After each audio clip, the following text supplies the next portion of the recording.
अपने आमों और गर्मी की वजह से मशहूर मुल्तान शहर में सूरज जो है वो अपने आबो ताब से चमक रहा है और मुल्तान शहर में शदीद गर्मी की लहर दौड़ रही है।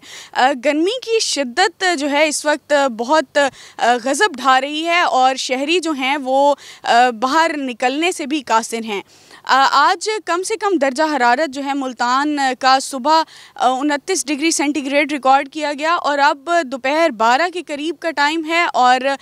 इस वक्त मुल्तान शहर का दर्जा हरारत 40 डिग्री सेंटीग्रेड से भी तजावुज़ कर गया है। आज दोपहर और शाम के औकात में दर्जा हरारत जो है 44 डिग्री सेंटीग्रेड रिकॉर्ड किए जाने का इम्कान है और डॉक्टर्स की जानिब से शहरियों को हिदायत जारी की गई हैं कि बिला ज़रूरत जो है धूप में ख़ुद को एक्सपोज होने से बचाएं, बिला ज़रूरत बाहर ना निकलें और सर को ढांप कर निकलें अगर आपने बाहर निकलना भी है और हाइड्रेट रहें, नींबू पानी का ज़्यादा से ज़्यादा इस्तेमाल करें, पानी पिएं और जो है अपने आप को गर्मी की शिद्दत से बचाएं। और महकमा मौसमियात की जानिब से जो है गर्मी की शिद्दत में मज़ीद इजाफ़े का जो है वो पेशन गोई की गई है। इसके अलावा आइंदा 2 हफ़्तों में मुल्तान शहर में बारिश का कोई इम्कान नहीं है, ये महकमा मौसमियात कह रहे हैं।